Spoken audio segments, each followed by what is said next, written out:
There is this one book series that has always been a mystery to me. It has a fervent cult following online, but the fans would also tell you that it's the worst thing they've ever read. The final part in the series has an astronomically high rating on Goodreads, but the fans of the book don't seem to want anyone else to read this. Hey, what are you reading? Do you like it?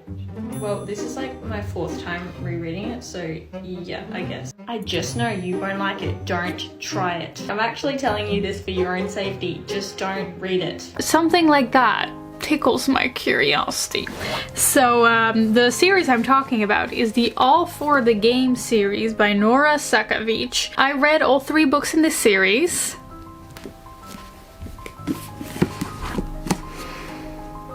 What have I gotten myself into? This book is already unhinged. I don't know what was happening to me while reading this. What is this book? I think this is so cute. It's so bad. It's so bad. This book has indoctrinated me. I don't know what's going on.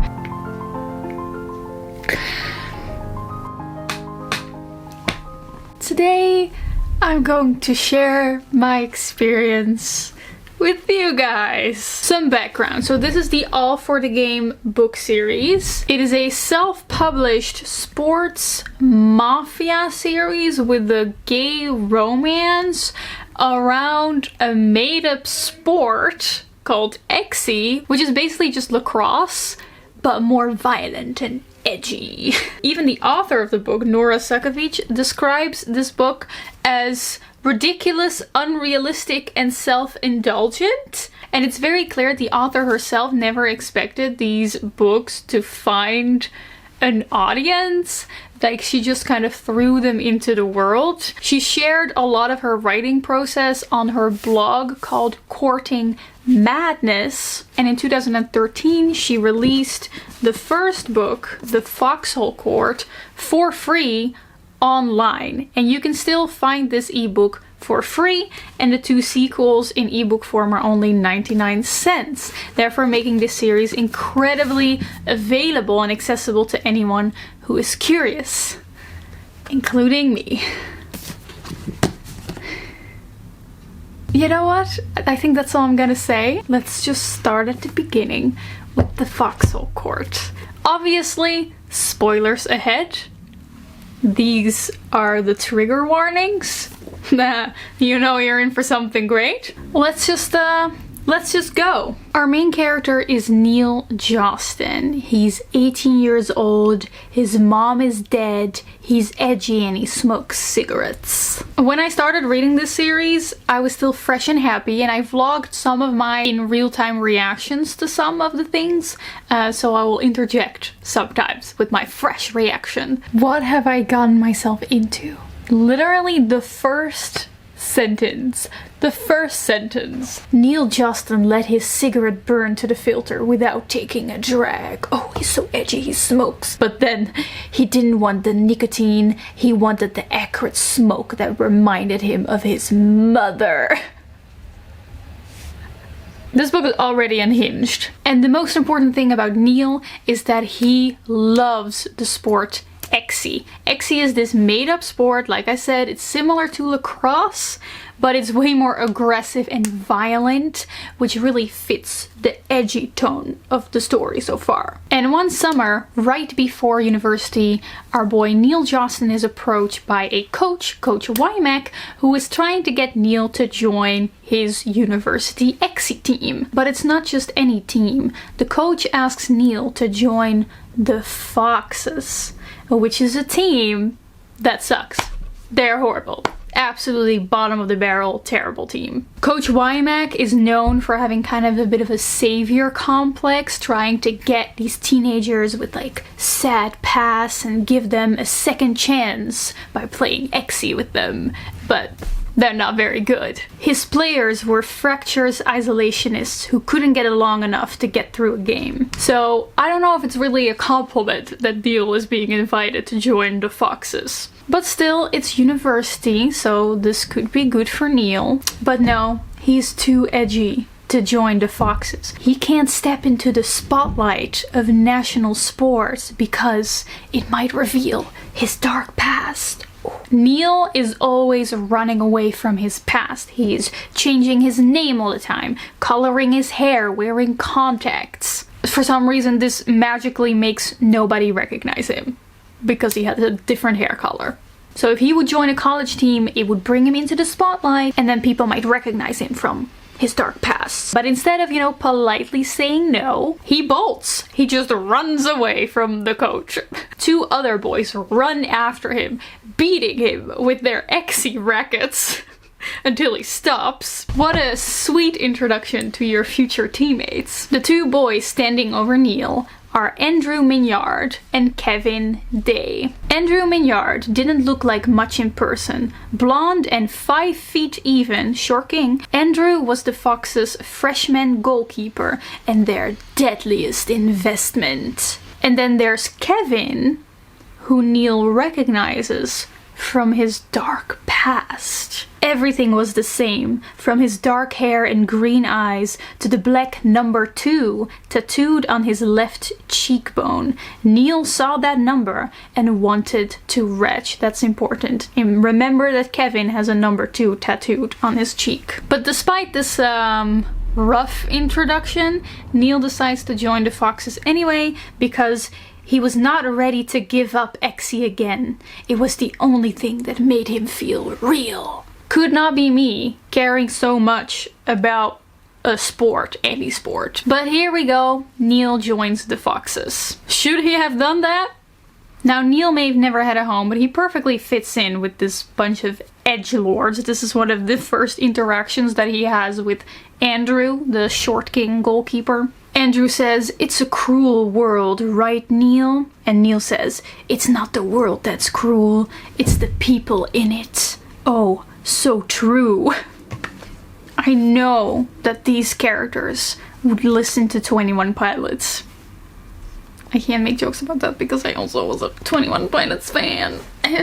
Okay, now let's talk about this goalkeeper of ours, Andrew Mignard. You could say that he is the most untouchable out of all of the Foxes. He is the best goalkeeper out there. He stops almost every attempt at scoring. So you'd think that he would be in like one of the best Exy teams out there.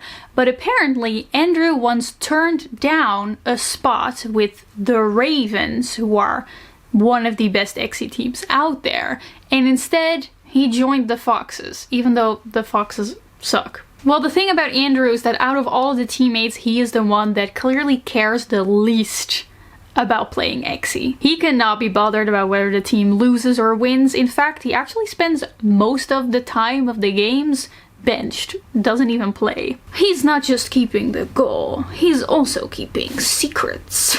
The author's signature move throughout the entire series is having characters explain other characters to Neil. Why would you write natural showing of character when you could just have one character info dump someone's history to the main character? For example, we learn that Andrew has a very weird obsession with Kevin, and they're always together through another character, Nikki, saying this to Neil.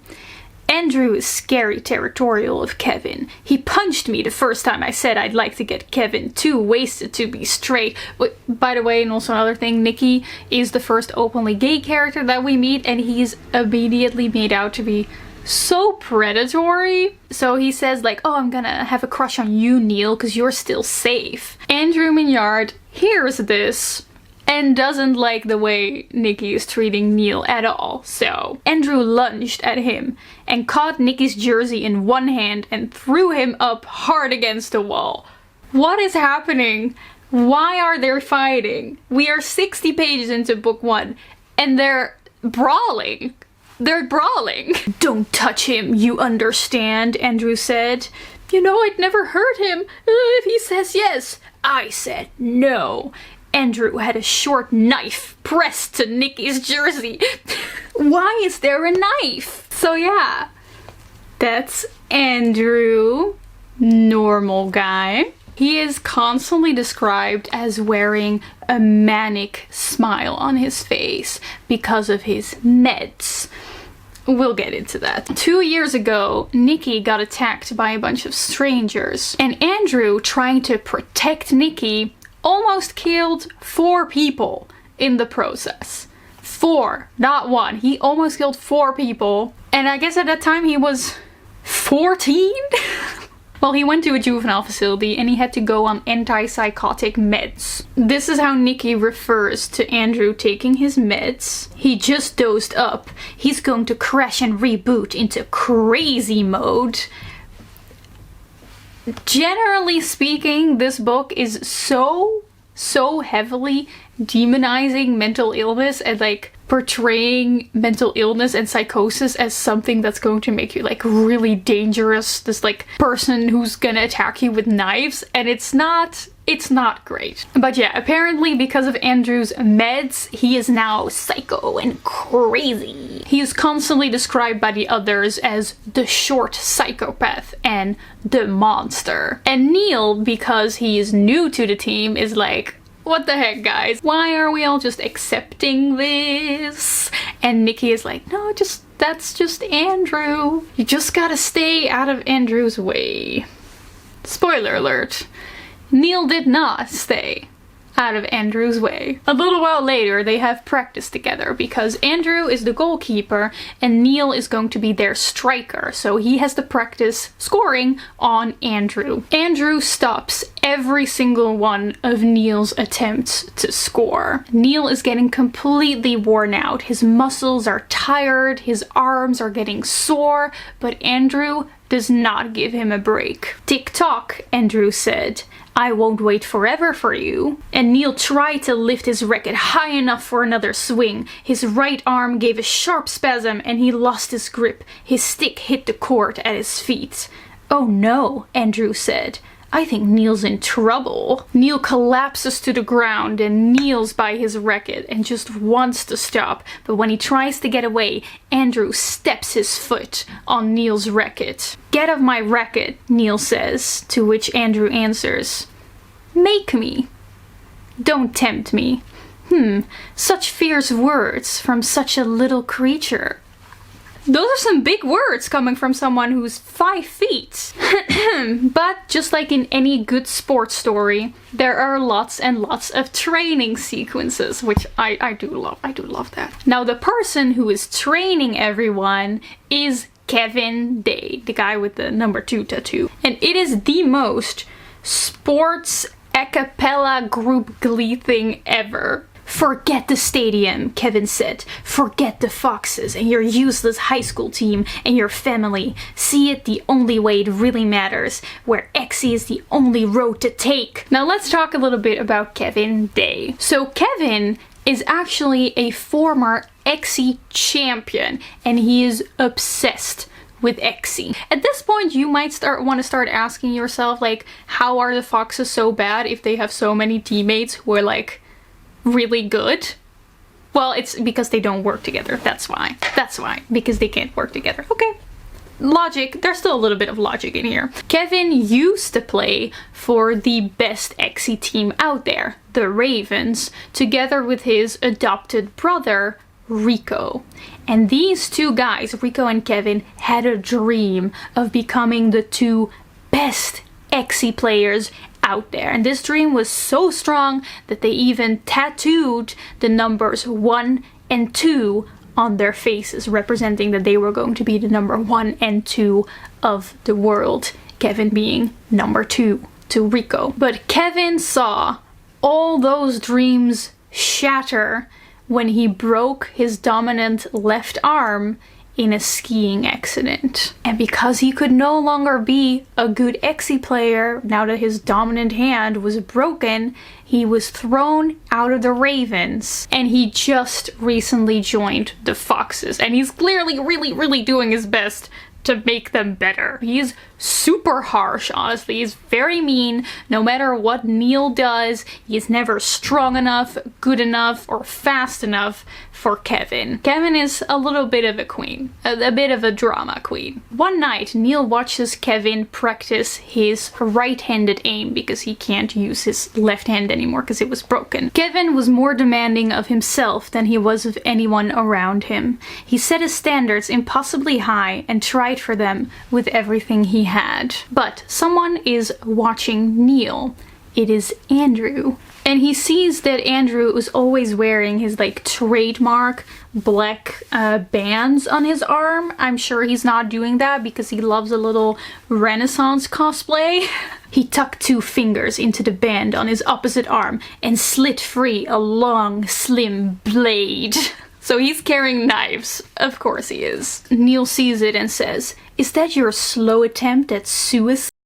Or do you actually have sheaths built into those?" "Yes," Andrew answers. Oh, these 2 people definitely listen to 21 Pilots. "How many knives do you carry?" Neil asks. "Enough." I've had enough. So Andrew is constantly portrayed as psycho when he's on his meds, on his antipsychotics, and it is true. I looked it up. I'm not like a psychiatrist, so correct me if I'm wrong, but I looked it up and it is true that on antipsychotics can make you agitated, aggressive, and out of touch with reality. But my god, it is so demonized in this book. I'm fairly certain it's an incorrect representation of what it's like to be on these medications. Also, antipsychotics are usually given to people who are schizophrenic or have psychotic episodes, like psychosis. But there's no signs throughout the entire book that Andrew has psychosis, like it's more like a trauma thing. And it is true that antipsychotics can also be given as a mood stabilizer if you're depressed. Again, I'm not an expert on this, but it's just the way that it's written in these books. It really makes it seem like the author thought that antipsychotics is something you take when you're a psychopath.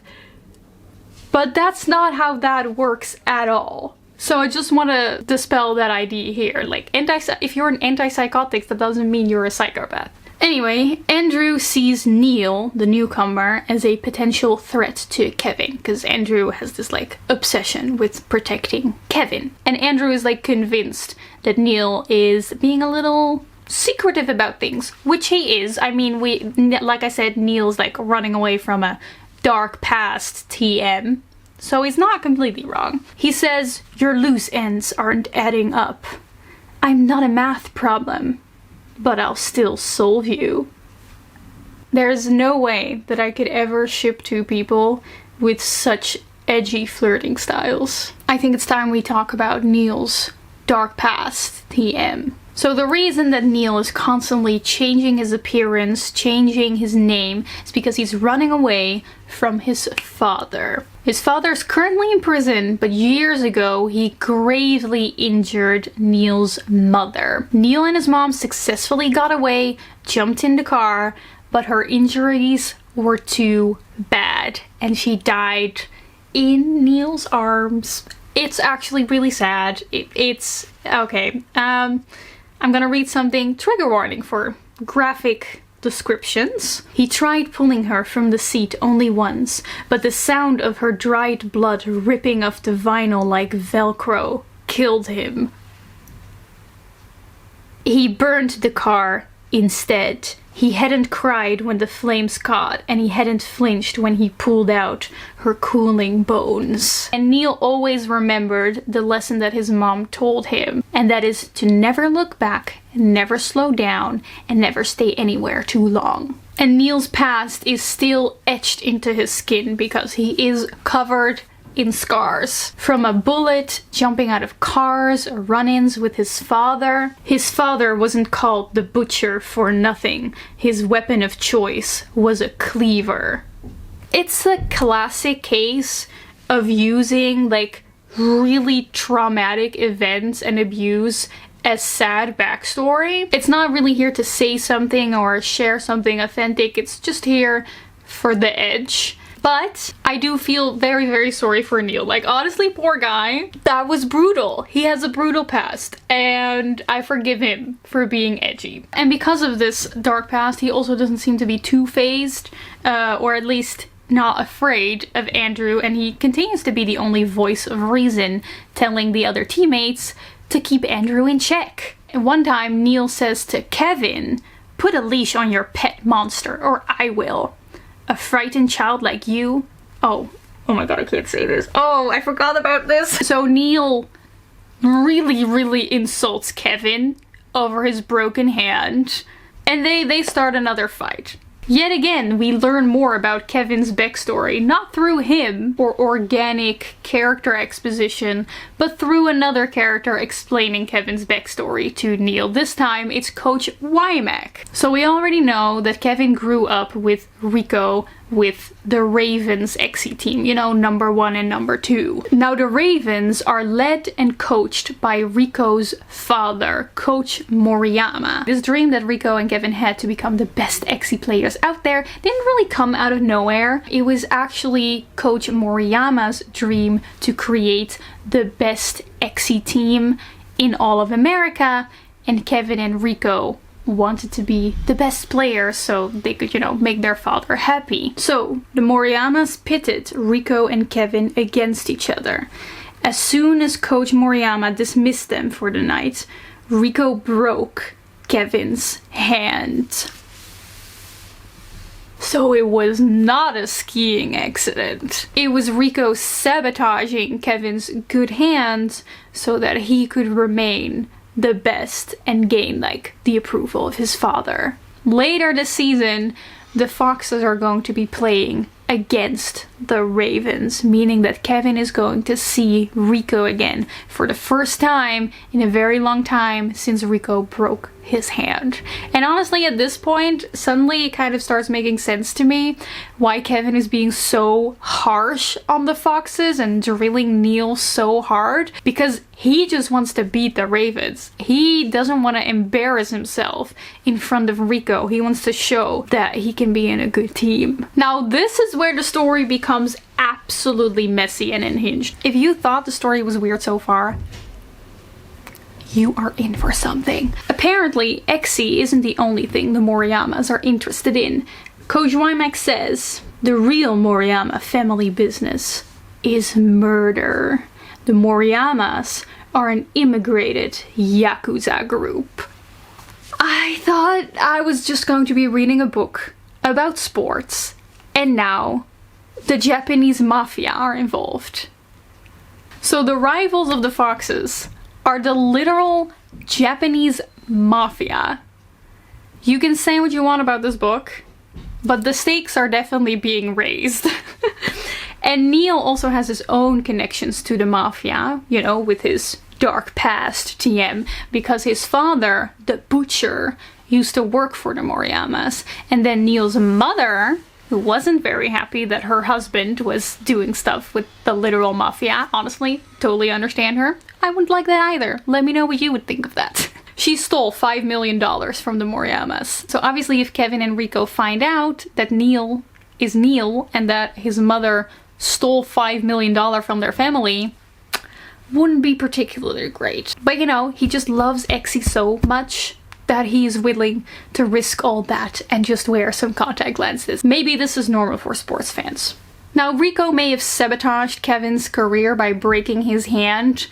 They don't actually like that Kevin is with the Foxes. They still think that he belongs with the Ravens, and they want him back. Wymack says, if Coach Moriyama called tomorrow and told Kevin to come home, Kevin would. He knows what the coach would do if he refused. He'd be too afraid to say no.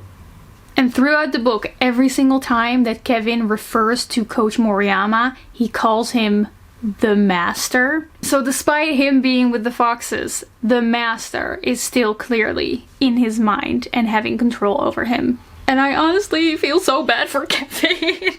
The day Kevin stops playing forever is the day he dies. He has nothing else. He wasn't raised to have anything else. Do you understand? We cannot lose to the Ravens this year. Kevin won't survive it. Oh, so edgy, but I kinda get it. We can't win against them, Neil said. We're the worst team in the nation. Then it's time to stop being the worst, Wymack said. It's time to fly. So now you've got a good idea of the most important characters, the stakes, and where the story is going, trying to defeat the Ravens. And all the while, Neil is trying his best to not get killed by the mafia. So far, I think we can all see that this series is mostly just extremely edgy, very over the top, not particularly well representation of mental illness. But you know, let's just continue and see where this goes. Anyway, despite Neil constantly picking fights with Andrew and Kevin, they still invite him over to Colombia, where they go out for the night. Nikki comes to bring Neil a gift because Andrew apparently gifted Neil something to wear, because Neil just has no clothes, and Andrew gifted him something nice to wear to the party. Neil tried to remember the last time someone gave him a gift and came up blank.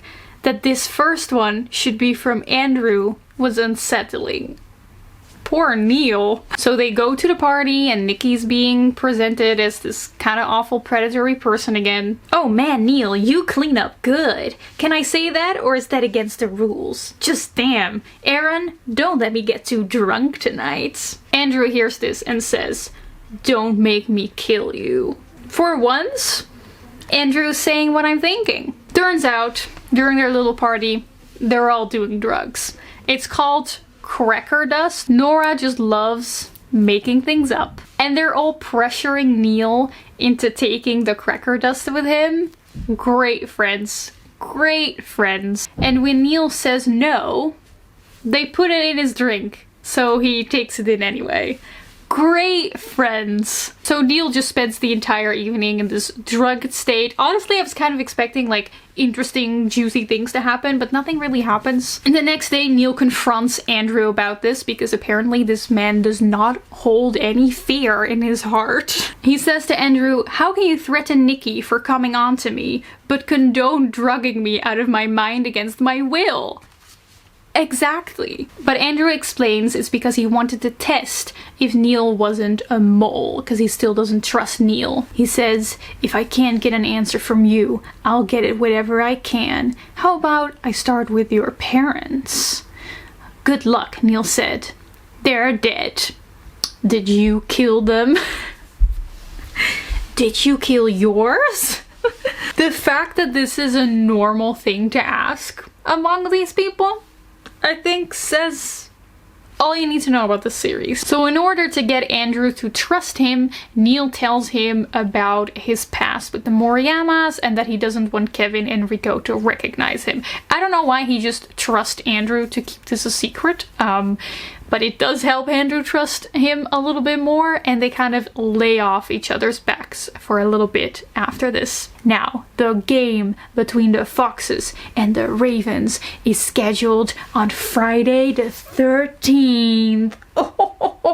It doesn't actually happen until book 2. Though. They keep hyping it up and it just doesn't happen in this book. But the general tournament, like the regional tournaments, are beginning. So you know how I explained that Andrew is on his meds because he gets dangerous if he's off them? So he has to like legally be on his meds, otherwise he will go back to prison. Andrew has struck a bargain with Coach Wymack to let him off his meds during games. He refuses to play a game if he has to be on his meds. But if he's off his meds, he gets really bad withdrawal symptoms like puking and agitation, so he can't be off his meds for too long. So if he can't be off his meds for too long, how can he play? A team member, Dan, explains it to Neil. He misses his dose a half hour before the game starts and always plays first half. So this is why we saw Andrew being benched so often, because he can only last half a game before his withdrawal starts kicking in and he has to take his meds again. So the Foxes are fighting their early games and they are winning. Neil, because he's still benched because he's so new, is looking at them from the bench. He'd watched his teammates fall apart into infighting all summer long, but now he finally saw them as a whole. As much as the Foxes disliked each other at times, they disliked their opponents more. They were still too fractured to truly be great, but they were good enough to give him chills. Honestly, I think this is wholesome. I am a sucker for the whole like ragtag bunch of misfits having to work together kind of thing, so I do actually really like this. Except in their next match, they start fighting again and the brawl breaks out again. Kevin continues to drill the Foxes because in his eyes, they're still not good enough. They need to be ready for when they're going to face the Ravens in a few months. And despite Kevin's harsh demeanor, his passion for Exy that he shares with Neil does make him genuinely supportive of Neil. Despite Kevin's angry words and rude impatience, Kevin believed in Neil's potential. Kevin wanted to train Neil, he wanted to play with Neil, and he wanted to shape Neil into the star he'd once been. I really care about Kevin. You know, Rico breaking Kevin's hand and therefore ruining his future and his dream career. I guess Kevin just hopes that Neil can become what he could never be. You know, as long as he doesn't recognize Neil from his past. Oh then. There's an interview coming up with all of the top Exy players from the tournament, and Kevin is going to be there together with Neil to represent the Foxes, since they are both strikers. Kathy, the interviewer, says, "Isn't this an interesting picture? Kevin is paired again." Oh, why do interviewers always say the wrong thing? I'm referring to how Kevin used to always be on court with Rico, but now he's on court with the Foxes, with Neil. "I imagine Rico misses you," she says. Because the whole hand-breaking ordeal was never public. They still think it's just a skiing accident. So all Kevin knows to say is, "We're all very busy. It's difficult to keep in touch." "Well then," Kathy recovered with a bright smile, "have I got the treat for you?" Music blared from the speakers, a dark melody with heavy drums. The crowd jumped to its feet and started chanting in unison, "King, King, King." And we see Kevin's face paling at the realization. The man who stepped onto the stage wore the same outfit Kevin did, save his version was black from head to toe. The number 1 tattooed on his left cheekbone told everyone in the audience who had just walked on Kathy's stage. It had been 9 months since Rico Moriyama and Kevin Day stood in the same room together. 9 months since Rico destroyed Kevin's hand. And now they were reunited on live television. Not gonna lie, when I was reading this, boy, I was invested. Anyway, Neil hears some skerfuffling in the audience as this is happening, and apparently it's Andrew and like the other Foxes holding Andrew down in the audience, like putting hands over his mouth, just like keeping him to his chair, because otherwise he will jump up to protect Kevin. I just feel the bone-chilling terror instilled in Kevin right now. But he has to conceal, don't feel, don't let it show, because everyone still believes that his broken hand was just a skiing accident. Rico walks up over the stage to where Kevin is seated, towering over him with a sweet smile on his face. "I think you've shrunk since I last saw you," he says.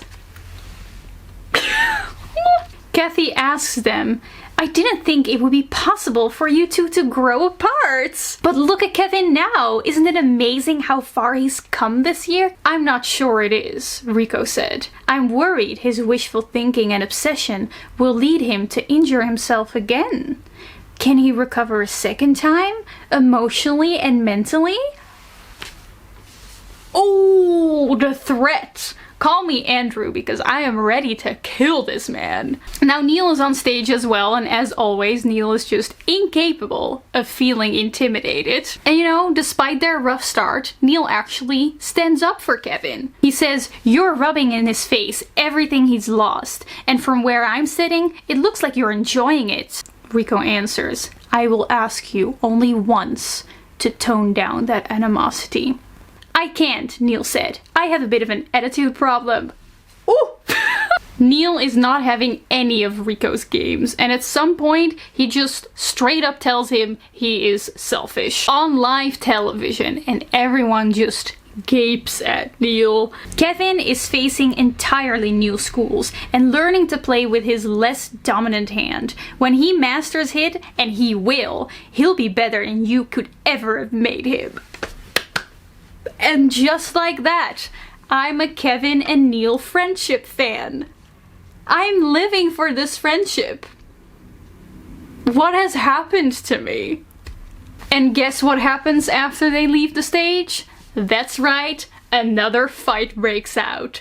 Woo! Rico held up appearances pretty good in front of the camera, but now that the cameras are off, the beast comes out. Rico pushes Neil against the wall and starts yelling at Kevin, telling him he doesn't approve of his choices, that he should stop coaching Neil. All these orders, even though Kevin isn't even on Rico's team anymore. Neil watched Kevin wilt beneath the weight of his brother's, no, owner's fury. And Neil pushes Rico away from Kevin, saying, "Leave him alone." My notes that I made while reading here say, "Fight, fight, fight." So, clearly I was no longer fazed by all the brawling at this point, and instead was actively encouraging it. Something has shifted. I don't know how to describe it. It's just the moment that Rico appears on the stage. Am I 14 years old? This book has indoctrinated me. I don't know what's going on. So Rico and Neil start bashing each other's heads in, but who is there to save our damsel in distress Neil? Yes, that's right. It's our short king Andrew. "Rico," Andrew said, spreading his arms as if he intended to hug Rico hello. "It's been a while. Don't touch my things, Rico. I don't share." Why am I cheering? Like, what kind of sorcery has happened that I'm cheering for someone's possessive behavior? You guys know what I think of that stuff, but like, I don't know, man. I don't know what was happening to me while reading this. Anyway, the adults de-escalate them before it gets too bad, luckily. Andrew catches up to the rest, touching Neil's back on his way by, fingers light enough to give Neil goosebumps.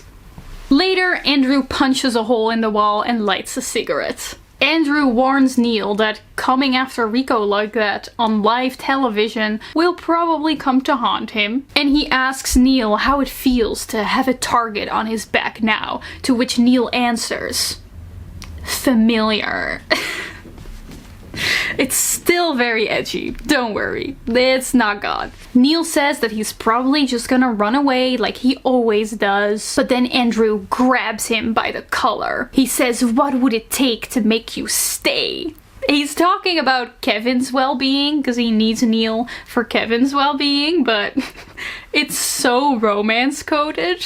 And this is the moment where Neil and Andrew make a very important deal. Neil will stick by Kevin's side, trying to become, you know, the star Kevin wants him to be. And in return, Andrew will protect Neil from Rico and the Moriyamas. And this is kind of the deal that the rest of their dynamic throughout the series is based on. And we get some nice symbolism of when someone walks into Neil and Neil kind of stumbles over and falls into Andrew, but Andrew doesn't budge. Neil couldn't remember what it felt like to have someone hold him up.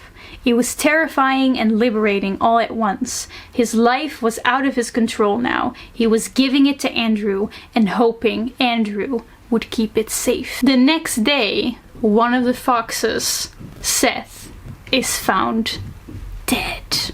And Kevin's first reaction to this is, oh no, what about our lineup? What are we gonna do? Kevin, there are people that are dying. And Andrew is convinced that this wasn't an accident at all, but this was Rico getting back at them for publicly humiliating them. The book ends with Andrew giving Neil a copy of his house key, you know, to protect him. Neil looked down at the key in his hand. Home, he whispered, needing to hear it aloud. It was a foreign concept to him, an impossible dream. It was frightening and wonderful all at once. Welcome home, Neil. However bizarre this book is so far, I do feel for my man Neil. I really do feel for him. And that, my friends, was book 1, The Foxhole Court. Horrible and bad, but I did continue with reading book 2. Hello, it is the next day. Let's continue talking about the second book, The Raven King. I've added 2 candles, so now there's 4. I thought it would create more of a vibe, although 4 might be a little dangerous.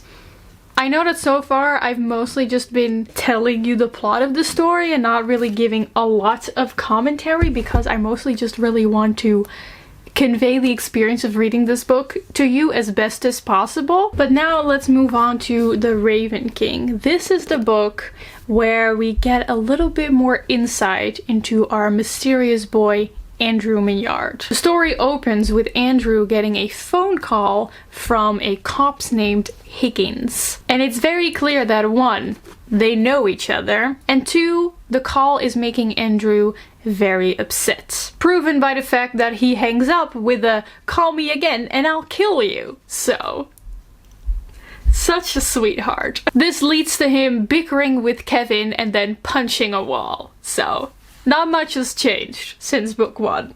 But put a pin in the fact that the cops are calling Andrew. Nikki explains to Neil, because of course, again, we must only learn about these characters through other characters. Nikki explains to Neil that the only thing he knows about Officer Higgins is that he has something to do with Andrew's past in foster care, because Andrew grew up in foster care. He says to Neil, I kind of view Andrew's foster life as an off-limits topic. I don't bring it up until he does. My favorite thing about book 2 is that this is where we constantly get casual reminders that these characters are in college and are in fact also studying. So we'll get an intense moments between these teammates bickering and fighting over exit tournaments, Andrew talking about his hidden past, and then Neil sat at his desk and attempted to catch up on his homework. Why is chemistry so awful? Neil asked, reaching for the next assignment. Imagine being in actual trouble with the Japanese mafia and the most annoying thing about your life is your chemistry assignment. Anyway, the team, the Foxes, is kind of falling apart after the death of Seth. Andrew continues to be a psycho on his drugs. Allison, Seth's girlfriend, is obviously depressed and grieving. And the Foxes don't have enough team members to have enough substitutes on the bench, which means that they can't really switch people out when they get tired halfway into the game. So the only solution that they can think of is that Andrew needs to start playing full games. Remember, the reason he only ever plays half games is because he is going off his meds for the game, but he can only last half a game before withdrawal sets in, where he starts puking, getting agitated, etc. So how could he play an entire game? Andrew quirked an eyebrow at his coach and dragged his thumb across his smiling mouth. By the way, this is something Andrew does a lot. He's like dragging his thumb across his mouth, which I just can't imagine. Like, it feels like a very anime thing to do, but not very realistic. But Andrew agrees to the plan. He says that he's willing to give it a try, which of course makes Kevin mad, because Kevin cares about Andrew. So they get in another fight! Woo! Kevin shoves Andrew into the lockers with a hard crash. Neil hadn't even seen Andrew take the knife out, but it was in his hand in the air between them. Every single one of these books has to start with Andrew just pulling out a knife for no reason. The knife should be like a separate character on the character list because it's making a lot of appearances. I just love how Andrew always speaks as if he's a 41-year-old drug lord. Kevin, so predictable. How about a tip, a reward for all your hard work or something? Ready? You'll start having more success when you ask for things you can actually have. So Andrew's gonna do it even though Kevin doesn't agree, and that's how they go into their next game, taking a gamble on whether Andrew can manage a full game. So far, Andrew off his drugs has been very mythologized. On his drugs, he's like manic and basically useless, but off his drugs, he would be completely emotionless and destructive. Anyway, they go into their game against the Terrapins. Their teamwork is awful, as always, and it's becoming very clear that if only they could actually work together, they would be so good, but they're just not working together. The game is coming to an end. The Foxes are only 1 point ahead, but their opponents are racing towards the goal, with a sober Andrew already 2/2 of the games in, standing there. The goal was too wide and Andrew too small. There was no way Andrew could stop a shot this close range. But then, somehow, Andrew moves even before the striker is taking his shot. As if intuitively knowing where the ball is going, Andrew slams down his racket and stops the ball from being scored. And the Foxes have won. So not only has Andrew managed to make it through sober, he also managed to stop an almost certain goal. Nobody scores on Andrew Mignard. He is untouchable. And then right after the game, he immediately downs half a bottle of scotch. He's 5 feet, like that really should be hitting him, but it doesn't. And Neil asks Andrew, how on earth did you do this? To which Andrew answers, Coach said that he always takes his penalty shots in the bottom corner.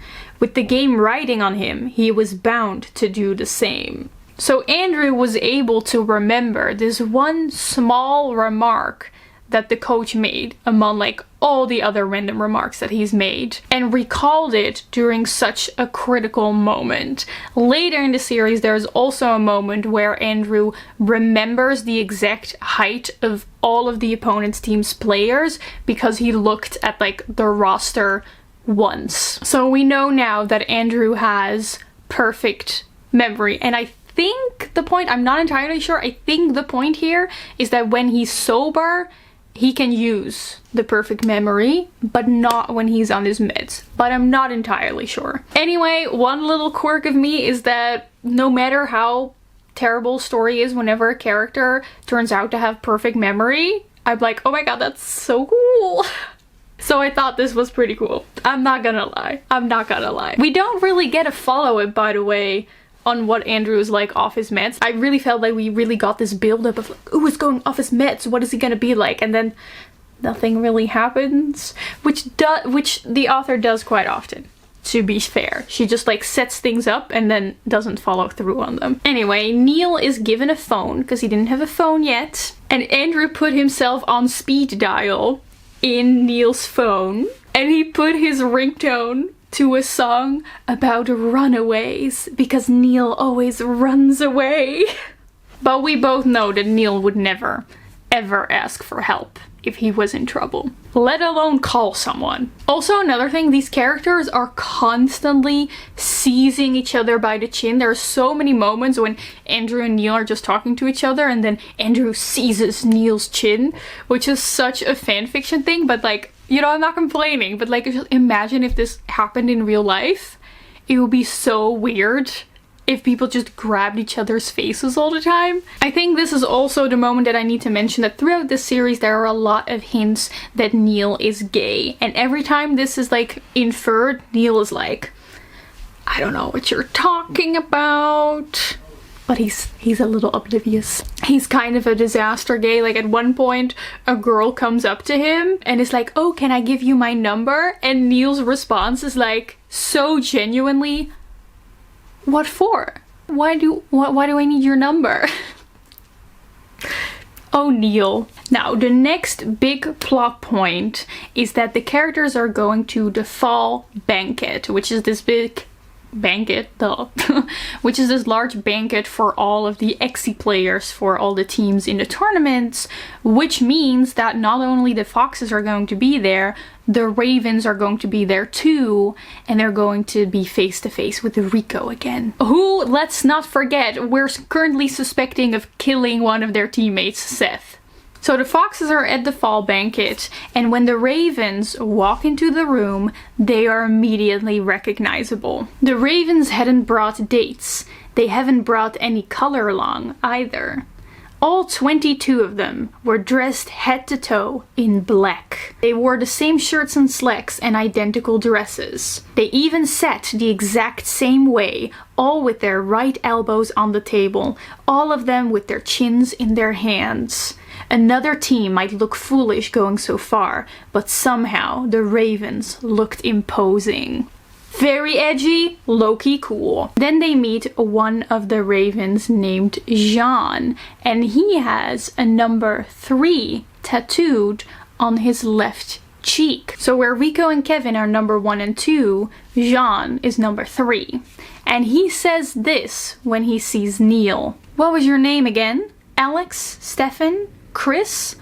A seemingly innocent thing to say, but Neil's world kind of topples over because those are all of his fake names that he has used in his past. Does this mean that the Ravens do know Neil's real identity? They know he's not really Neil Jostin, but someone from their past? And Jean comes up to him and says, "You gotta be careful, or we're going to tell everyone that you are the butcher's son." So they know. They know. Then the king of Exi, Rico, joins the conversation. They have a tense back and forth, and Neil is trying everything he can not to lash out again. He just has too much sass in him, and he's trying really hard to keep it in. He's trying to be civil, but then Rico insults his mother. And this is the last straw. Neil cannot hold back his sass anymore. "You know, I get it," Neil said. "Being raised as a superstar must be really, really difficult for you. Always a commodity, never a human being. Not a single person in your family thinking you're worth a damn off the court. Yeah, sounds rough. Kevin and I talk about your intricate and endless daddy issues all the time." "Neil," Kevin said, low and frantic. Last time Neil insulted Rico, someone died. But he just can't help his sass. But before things can escalate, someone else enters the room. It is Coach Moriyama, the demon coach of the Ravens, also part of the mafia, and Rico's uncle. Neil followed everyone's stares to the man standing there. The chill that shivered down his spine made all the hair on the back of his neck stand on end. Coach Moriyama was arguably the most powerful man in all of Exi. Kevin's voice catches with fear. "Master, it's been a while." Just the fact that Kevin is still calling him master. Poor Kevin, seriously. But Coach Moriyama only has eyes for Neil, and he says, "Nathaniel, it's been so long." That's Neil's real name. Apparently, they figure out Neil's real identity, Nathaniel, because they stole his fingerprints. Don't ask me how they were capable of like doing a fingerprint test, but weren't capable of recognizing him with contact lenses in, but we're just gonna brush past that. Anyway, there's a bit of tension because, you know, Neil's mother stole $5 million from the Moriyamas, and now Neil himself is on their rivaling Exi team, so I guess you could say there's a little bit of tension between them. So what do? You guessed it. Fight! This is where Neil finds out that apparently when he was a small boy, the Moriyamas wanted Neil on their team, their Exi team. So that's where he met Kevin and Rico, and apparently if he wasn't good enough to make it to the team, they would kill him. And so brutal. See, this is why I don't do sports. His mom, understandably, was like, "Screw that, we're not taking that risk. we're running away. And Neil is sick when he realizes if back then he'd impressed Coach Moriyama, he would have grown up with Rico and Kevin. He'd be wearing the number 3 tattoo that adorned Jean Moreau's face right now. Now that Rico has found out that Neil is actually the Nathaniel from back then, he still considers Neil the rightful property of the Ravens, and they want him to join the Ravens again. Also, by the way, midterms are coming up. Another thing that happens very often in this series is characters just being completely out of pocket and just randomly exposing their deepest, darkest secrets. For example, Neil is talking to his coach Wymack and he finds out that Wymack's parents are dead. To which Wymack immediately launches into, "My mother OD'd almost 10 years ago and my father lost a prison fight the first year I started here at Palmetto State. I hadn't spoken to either of them since I left DC." Or the time where one of the team members, Renee, just info dumps for multiple pages, randomly her entire backstory, ending with, "My parents were beaten to death by the angry members of the gang I helped put away." There is not a single character in this series that doesn't have the most tragic backstory that you can think of. And the thing is, I can see in my notes that I wrote down that at some point I've just become completely unfazed by this and it just like didn't do me anything anymore, and it's only later when I went over these highlights as I was preparing this video that I realized how unhinged all of that was.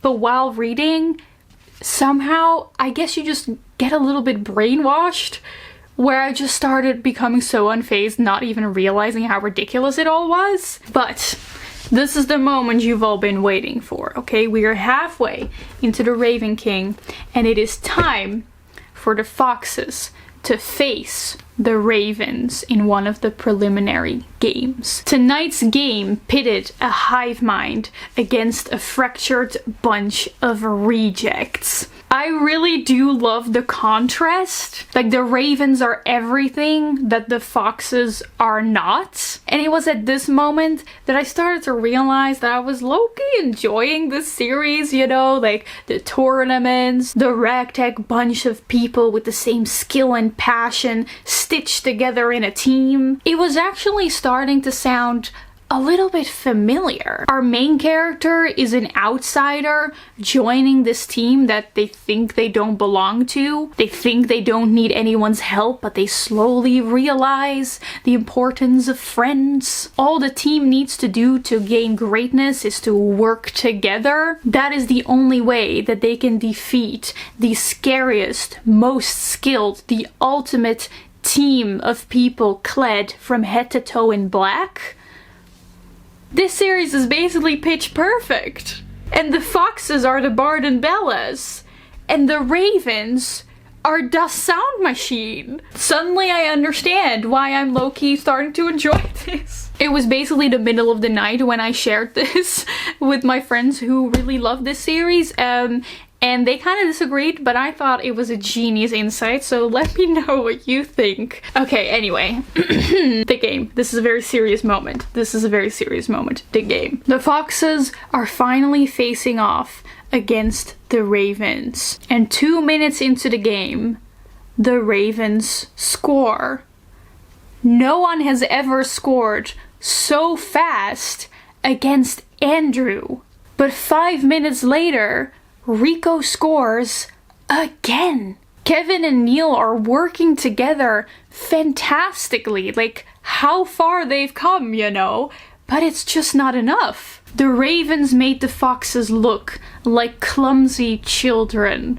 And the Ravens are playing dirty, like red and yellow cards are flying across the field. But it's okay because all of their team members are interchangeable and they can just switch people out as much as they want. And the Foxes face a massive loss.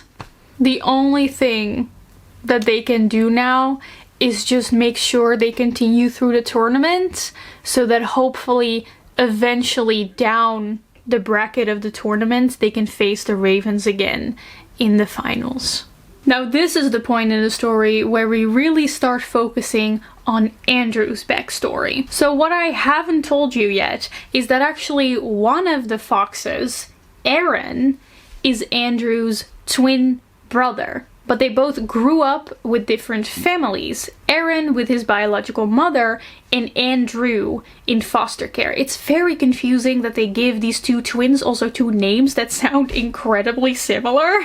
But Aaron grew up with his biological mother and Andrew was in foster care. Now, although Andrew grew up in foster care, he did at some point get to meet Aaron and his biological mother. And he found out that Aaron's biological mother was hitting him. Neil asks, so what went wrong? Aaron's mother died and Aaron blames Andrew.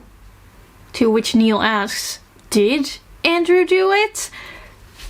Which, the fact that that is like a normal question to ask yet again says a lot about the series. But the answer is yes. Yes, Andrew did kill his biological mother. What is this book? But hey, we already know that Andrew almost killed 4 guys way back when he was protecting Nikki, and now he's killed his mother because she was abusing his brother Aaron.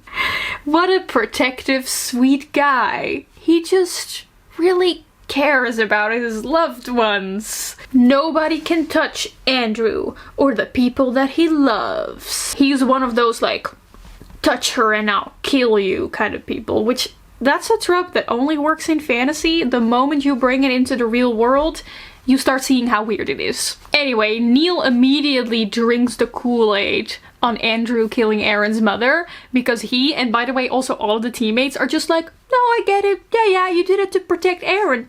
Makes total sense. You know, sometimes that's what you gotta do to protect your homies. But however stone cold Andrew is, sometimes cracks do show. And one of the times Neil witnesses such a crack is when Officer Higgins is talking to Andrew again about his investigation into his foster care family. And he mentions the name Drake. Andrew goes silent and leaves. No violence, no aggression, he just leaves. But Neil, the idiot, is like, let me ask Andrew about his past. I'm sure that'll go over well. Which immediately leads to Andrew grabbing Neil by the throat and telling him to stay out of his business. He tapped his thumbs against Neil's throat in time to Neil's pulse. I don't know about you, but I see a romance brewing here. Sometimes I forget that you are sharper than you look. And Neil just straight up asks Andrew, did you really kill Aaron's mother? To which Andrew answers, guess she hit him one too many times. She got what was coming for her. Does that frighten you, Neil? Neil says, my first memories are of people dying. I'm not afraid of you. That's why you're so interesting, Andrew said. How aggravating. I know that this is objectively cringe, but I'm also squealing a little bit. The thing about Neil is that he really is the only one that just sees straight through Andrew's self-destructive behavior. He says, Officer Higgins came all the way here from the West Coast to fix something from your past, but you won't help him. You left the juvenile facility and killed Aaron's mother to protect him, but instead of fixing your relationship with him, you keep him on a leash. Kevin has promised to invest in you, but you won't even try. So what is it? Are you afraid of your own happiness, or do you honestly like being miserable all the time? Honestly, someone needed to say it. And I'm glad Neil is doing this. Andrew, Aaron, and Neil are going home with Nikki to Nikki's parents for Thanksgiving. Now, what I haven't told you yet is that Nikki is actually Aaron and Andrew's cousin. So they're all family, which is a little bit awkward because Andrew killed Aaron's mother, which is Nikki's aunt. You know, Thanksgiving dinners are always awkward, right? You know, it's just like always that place where you start talking about politics with your family. talking about how one of you has killed one of the family members. Awkward. But they are at this Thanksgiving dinner, and Andrew gets up to leave to the kitchen. And he doesn't come back. Neil is the first to notice Andrew's absence. "I'll find Andrew," Neil says. "There's no need to worry," Maria, which is Nikki's mother, says. "In fact, I think it's promising that he's been gone this long. He'll come back when he's finished speaking with Drake." Neil's heart skipped a beat. "What?" "This dinner wasn't originally our idea," Nikki's father says. "One of Andrew's former foster brothers came to us for help." And Neil recognizes the name Drake from the phone call that made Andrew so upset. Something bad has happened between Drake and Andrew in the past, and Neil knows that something bad has to be happening right now that these two are meeting and Andrew's been gone for so long. So Neil and Aaron leave the dinner table and bolt upstairs looking for Andrew. They stalk quietly past all the doors. Neil shoves an XE racket in Aaron's hand so he can protect himself. Okay, I'm just gonna read this scene. It is quite heavy, so beware and be reminded yet again of the trigger warnings for this video. Neil and Andrew break through the door. Neil only had a second to take it in, but that second burned the awful details into him in a way he'd never forget. There was blood on Drake's face in jagged lines, injuries wrought by desperate fingernails. The heavy length of his body kept Andrew pinned to the mattress with its weight alone. An arm across the back of Andrew's neck forced his face ear deep into the blood-splattered pillow. Drake's other hand was up at the headboard, squeezing so tight around Andrew's wrists that his fingers were ghostly white and bloodless. Neil saw too much blood and too much skin. He knew what he was seeing, knew what this meant, but couldn't believe it yet. That didn't stop him from leaping at Drake. But Aaron was faster. Aaron takes his racket and swings it at Drake. He caught Drake in his temple, crushing one eye in its socket and burying deep in its skull with a wet crunch. And after that, Neil can't look at anything but Andrew. Andrew wore only his shirt as he lay face down on the mattress. He was covered in blood and 100 shadows that would darken to terrible bruises. And he was laughing. It was muffled through the pillow, but Neil heard it. The sound of it had the entire world tilting underneath his feet. Neil tries comforting the trembling Andrew, but it's honestly no use. And Drake is dead. Andrew takes off the black wristbands that he always wears, where he normally keeps his knives. And Neil finds out that he doesn't wear those wristbands just to hide the knives. He wears them to hide the scars on his wrists. And there we have it, all of Andrew's trauma laid out in front of Neil. It's just like, it's so, I know this is like so terrible and edgy and like a misuse of all these heavy subjects, but this scene really hit. Like, it really hit for me, and I really cannot help but feel so bad for Andrew. And it just, like, my entire view of this guy has just shifted from this moment on. Neil, by the way, is the only one that notices Andrew's scars. And Andrew, of course, he just tries to play it off with Neil, and he says, "I warned you once already, didn't I? I don't feel anything anymore," Neil says. Andrew goes to a psychologist after this. Thank God. And the psychologist decides to take Andrew to a mental hospital to slowly get him off his meds. So Andrew is going to be away for a few months as he will slowly have to start getting used to, you know, building off his medication. Andrew's telling Neil that he's worried about the fact that he can't protect him now that he's away. And Neil, of course, is like, don't worry, I'm fine. I can stand my own ground. I'm not afraid of Rico. And he says to Andrew, trust me now if you can. I'm not going anywhere. I'll take care of Kevin until you return. Trust you. That's something Andrew isn't very familiar with. He laughed and curled his fingers tight around Neil's chin. You lie and lie and lie, and you think I'll trust you with his life? To which Neil answers, then don't trust Neil, trust me. That is such a good line.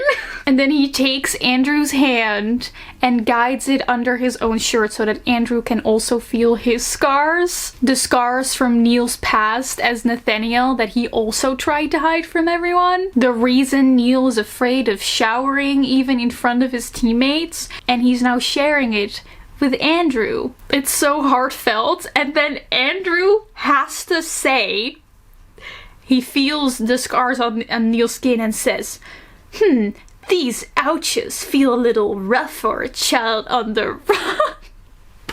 Sometimes you're so into it and I'm like, wow, I think I might actually be enjoying this. And then someone just says something so unhinged and ridiculous like this that I'm reminded again of what I am in fact reading. So the tournament progresses and the Foxes have to do without their best goalkeeper Andrew. After one of their games, Neil has a run-in with Rico, and Rico is being his normal horrible self, telling Neil that he wants Neil to join the Ravens because he still believes that Neil is like the rightful property of the Moriyamas. He's also heard about Andrew being taken away to the hospital for a few months. Rico turned back on Neil and wagged a finger as if just remembering. Oh, but that's right. I heard they carried him away. Something about his brother f***ing him brainless, yes? Oh, how scandalous. How traumatizing. Honestly, f*** Rico, and I need someone to hit this guy with an Exy racket. And then Rico reveals that of course it was him that set Andrew up with Drake. Also, he could destabilize Andrew before the games. And then he reveals this. Did you know I've bought one of the doctors at the hospital? Unless you want these little therapy sessions of Andrew to turn into therapeutic reenactments, you will be on a plane to West Virginia tomorrow morning. Do you understand me? He's basically blackmailing Neil into joining the Ravens because otherwise he will do something horrible to Andrew. Maybe Andrew and Neil's deal is that Andrew is going to protect Neil, but now it is time for Neil to come in to save Andrew. And the only way for him to do that is to sacrifice himself and do what Rico says. So the next day, he hops on that plane to join the Ravens. It is Jean, the number 3, that is picking Neil up at the airport, and he says to Neil, you shouldn't have come here. You know it's bad when one of the Ravens teammates himself tells you that you shouldn't have come there. And Neil is led to where the Ravens reside, and he sees that they all drive the same car, even their number plates are almost identical. There is no color to be found in their dorms except for black and red. Everything is uniform. Maybe before Neil thought that the Ravens' conformity meant that they were a better team than the Foxes, but now he realizes it's a cult. Neil is brought to his dorm and sees that the dorm that he's in is Kevin's old room, and it's still filled with all of his old stuff and books. Jean warns Neil that he should behave. You lost the right to be an individual when you stepped into the nest.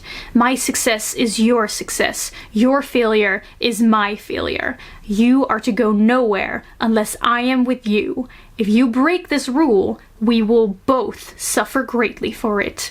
Do you understand?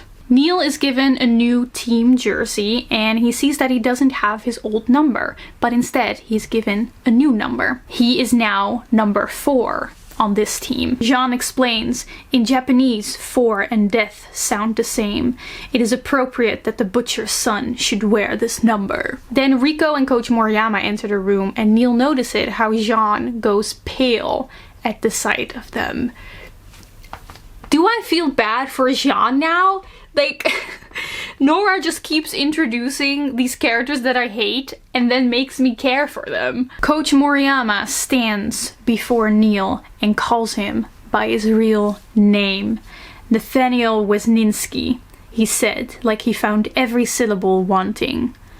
Neil, as in get on your knees, not as in kneel, but as in Neil. This is confusing in audio formats. But Neil doesn't kneel and instead says, make me. Neil, he's dumb. He's just dumb and I love him for it, but he is really dumb. This attitude gets him a hard smack in the face with the coach's cane. And another one. And another one. And another. And another. Until he passes out. Neil, however, doesn't get a moment alone because the moment he wakes up, he realizes that sleeping in Kevin's old dorm means that he is now roommates with Rico. Rico pulled a switchblade from his pocket and flicked it open. I thought you weren't afraid of my knives, Nathaniel. He puts the blade up at Neil's lips. I'm going to love hurting you, Rico said, like I loved hurting Kevin. He slipped the knife into Neil's mouth and pushed hard enough to break the skin at the corner of Neil's mouth, but not deep enough to do any real damage. Shut up and lie down, Rico said. We won't have a lot of time, and I promised the master to have you in line before night practice. He forces Neil to lie down with his hands on the headboard and handcuffs him. He says, "Who is your king, Nathaniel?" Rico said, and Neil spits in his face. Rico retaliates by I can't even say that. Rico retaliates by spitting in Neil's mouth. Rico pressed the knife to Neil's chest and slipped the edge under his skin. I am going to make this as terrible as I know, Rico promised him. When it's too much for you, don't hesitate to cry. I am officially brainwashed. A few weeks later, broken and drilled by the Ravens, Neil is allowed to go home. The only person he knows to call is his coach, Coach Wymack, and he picks him up by the airport. Dad moment. In Wymack's place, for the first time, Neil gets to look at his own face in the mirror. The Ravens have dyed his hair back to his natural color, and they've also taken out his contact lenses. We're just gonna ignore the fact that it makes no sense that Neil hasn't noticed this happening at any point. Despite all his bandages, Neil is looking at the face of his old self, Nathaniel, the face that looks like his father. But worst of all, he was staring in the face of a raven, because on his left cheekbone there was tattooed the number 4. Neil has a full breakdown over this, basically trying to cut the skin off himself with a knife, but Wymack stops him. Neil fights and struggles, trying to push Wymack away, but Wymack just pulls him in closer. Neil, Wymack called him, even when he looked like this, even with his father's face and his father's eyes and the Moriyama's number on his face. Neil, Wymack called him, and more than anything, Neil wanted it to be true. He stopped fighting to get free. The hands that had been trying to wrench Wymack's arms off now held on for dear life. Help me, he said through gritted teeth. Let me, Wymack shot back. I'm going to cry. New Year's Eve rolls around and Neil is alone and broken. But when he sends out a Happy New Year text to all of his teammates, every single one of them replies immediately. Most of them in caps lock and with extraneous exclamation marks. He'd ignored them through Christmas, but they seemed excited to hear from him now. He was their family.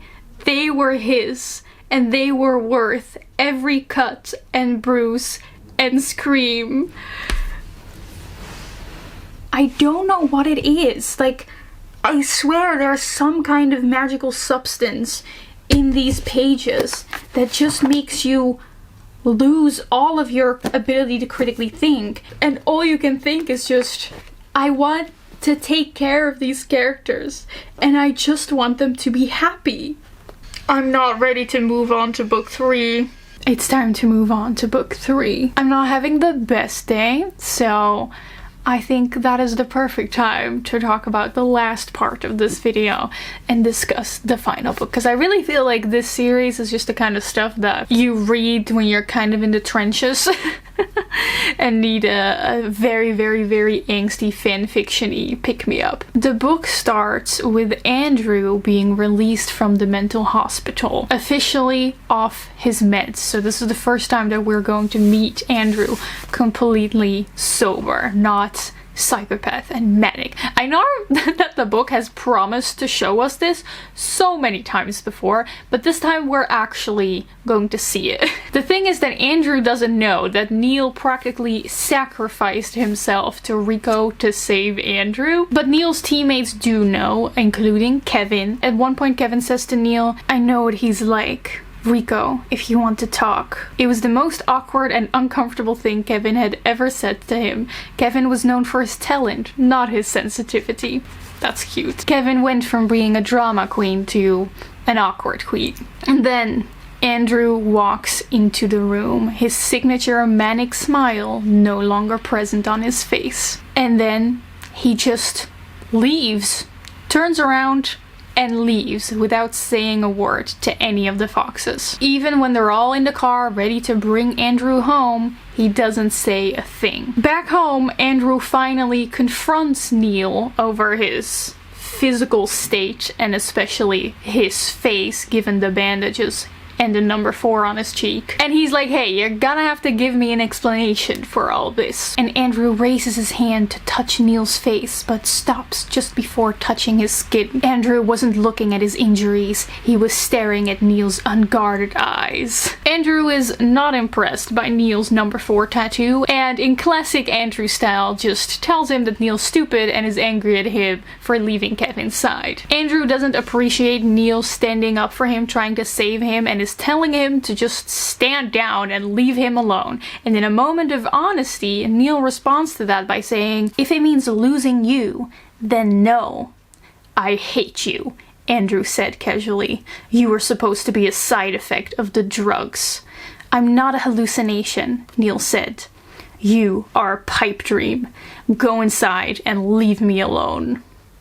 So the plotline that we're suddenly focusing on in book 3 is the romance. The thing is, because the ship is so popular, I really thought the romance was like a way bigger part of the series, but it's really not, and it only starts developing in book 3. We can even call it a romance. You really cannot, in your right mind, call it a romance, but if you have the all for the game brain rot like me, you may call it the greatest romance of all time. Andrew and Neil spend a lot of time talking each other during the practices, because they still are practicing to get better, to get further into the tournament, and hopefully eventually face off against the Ravens again. So Andrew and Neil are talking a lot, and at some point Coach Wymack comes to Neil and is like, "Is this gonna be a problem?" And Neil is so genuinely confused about what he could possibly be referring to. Oh, Neil. Also important to know, Neil is convinced that he's gonna die when the tournament ends. That Rico will force him to join the Ravens and then kill him. So he thinks he's gonna die, and that is kind of his motivation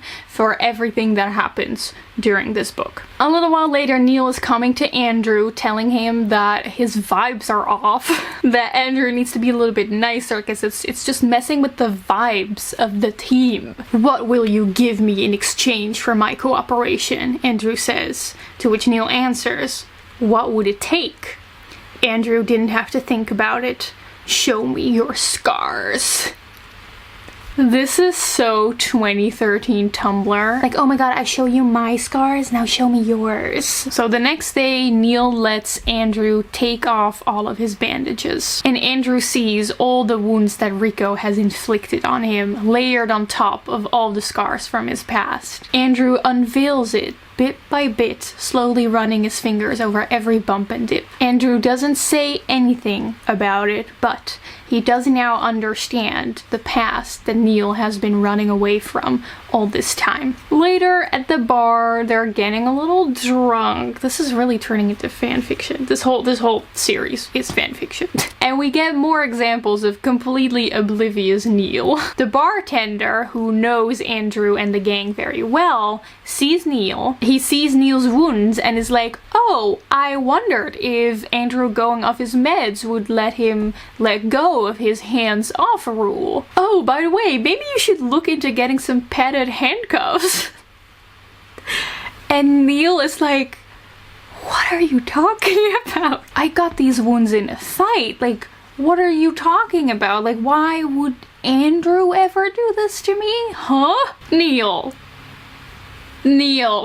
As if that wasn't enough, he goes to Andrew and is like, hey, why is the bartender insinuating that you've given me these wounds? To which Andrew responds, presumably he thinks you're as bad as following directions as he is. The implications of that line are infinite, but they still all fly right over Neil's dumb little head. He still doesn't get it and confusingly says, you hate me, remember? To which Andrew answers, every inch of you. That doesn't mean I wouldn't blow you. Oh, how the vibes have shifted. These were my notes when I read this line. And finally, Neil has the dizzying realization, oh my god, Andrew likes me. Took you long enough. Why else do you think he gave you the keys to his house, Neil? Come on. But Andrew, the absolute romantic, immediately puts out the fire between them and says, nothing's ever gonna happen between us, by the way. That would be a horrible idea. Also remember Neil being sassy towards Rico and the Ravens during interviews? Yeah, he's still doing that, despite everything Rico has done to him. Much to the dismay of Kevin, our number 2, who is absolutely terrified of what Rico could do to him and the rest of the foxes. And he's desperately trying to make Neil lay low a little bit, which makes Neil angry. He's calling Kevin out for being spineless, but Kevin just can't shake his fear. It's not a switch you can turn on and off, Kevin says. You didn't grow up with him. You do not get to judge me. You don't understand. I've always been Rico's. I know more than anyone what happens when you defy a Moriyama. And that's the difference between Neil and Kevin. Neil hates the number 4 on his face so much that he was willing to cut it off with a knife. But Kevin, deep down, still believes that he is number 2. He still believes that he is and must always be second best to Rico. Later, Andrew and Neil spend some more time together. They're drinking, and Andrew says his declaration of love to Neil. I hate you, Andrew says. 90% of the time, the very sight of you makes me want to commit murder. I think about carving the skin from your body and hanging it out as a warning to every other fool who thinks he can stand in my way. But what about the other 10%? Neil asks. And Andrew doesn't have an answer to that. Now, ever since going off his meds, Andrew is very, composed. And Neil is trying to provoke him a little bit, kind of just wants to poke him around a little. So when Andrew says, go back inside and go bother the others now, sassy Neil comes out and he says, oh, am I bothering you? Beyond the telling. Interesting. Last week you said nothing gets under your skin. But their conversation gets cut short because Aaron slams into Neil and another fight breaks out. Neil continues to try to help Andrew, tries to help Andrew reconciliate with his brother Aaron, tries to help him out monetarily, help him reconnect with the rest of the foxes, but Andrew still doesn't want anyone else to protect him. Every time Neil does something nice to Andrew, it annoys Andrew and he ups the percentage of times that he wants to kill him, so he's like, it's 91% now, 92% now, So it's like a cute little thing that they have, you know, like all couples have their cute little things. They have the how much percentage of the time I want to kill you. Neil's birthday rolls around. He turns 19 years old, which gave me the horrifying realization that this dude has been 18 throughout all the horrible things that have happened in this book. On his birthday, Neil gets 2 very nice presents. The first one happens when he opens his locker. A sharp pop of something breaking, and then blood. It exploded in his locker, triggered by the door opening, and it cascaded over everything inside. And written with blood on the bathroom tiles, it says, "Happy birthday, Junior." So Rico's clearly trying to get under Neil's skin before the upcoming games. His second birthday present comes from an unknown source. It is a text, and Neil doesn't recognize the number. All it says is 49. The next day, he gets another text. This time it says 48. So Neil is having a terrible birthday, a terrible 24 hours. He feels lost. He's convinced Rico is going to kill him after the tournament. He doesn't know what and who he needs anymore. Andrew gives Neil a spare key to his car, which really means a lot to Neil. And he says, "I've never belonged anywhere or had the right to call anything my own." Andrew, gut response, pushes Neil away, literally and figuratively. "Don't look at me like that. I am not your answer, and you sure as fuck aren't mine." Neil has had to deal with so many instances of Andrew telling him that he hates him, pushing him away, and he just doesn't have the energy to fight it anymore. Instead, he just says, "I'm tired of being nothing." Andrew, as always, gives him the death stare. But Neil finally knew what this look meant. The darkness in Andrew's stare wasn't censure, it was perfect understanding. Andrew had hit this point years ago, and Andrew says to Neil, "You are a fox. You are always going to be nothing. I hate you." But Neil says, 9% of the time, you don't. And with that, Andrew reaches for Neil's face and kisses him. Andrew kissed him like this was a fight with their lives on the line.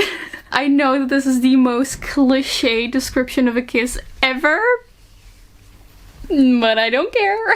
Then Neil puts his hand on Andrew's arm, which immediately triggers Andrew, and he says, "Tell me no." But then, "Let go," Andrew said. "I'm not doing this with you right now."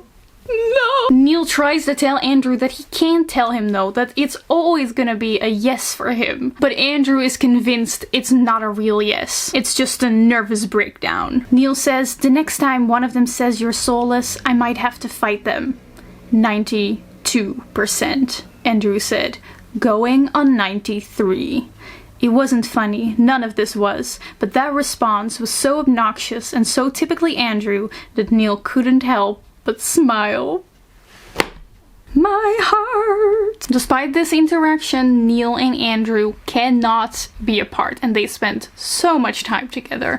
At some point, they're going to watch a movie with Nikki there as well, and Nikki gets up to leave the room to, like, find a DVD somewhere, leaving Neil and Andrew alone together in the room. Despite the tension between them, Neil decides to take this moment to have a talk. Neil is eager to show Andrew that he really cares and that he can be trusted. He asks, "So, are you completely off limits? Are there any safe zones?" To which Andrew answers, "What are you hoping for? Coordinates?" "Oh, Andrew, I'm still waiting for a yes or no. I actually believe." "Yes," Neil says. It's so cute. He's doing his best. Neil's doing his best. Neil leans in, getting closer to Andrew, but he stops just far enough shy of a kiss. And he waits. "It's fine if you hate me," Neil said. It was the truth, if a bit of an understatement. So long as Andrew was only physically attracted to Neil, this was safe to experiment with. Neil's death wouldn't be more than a faint inconvenience to Andrew.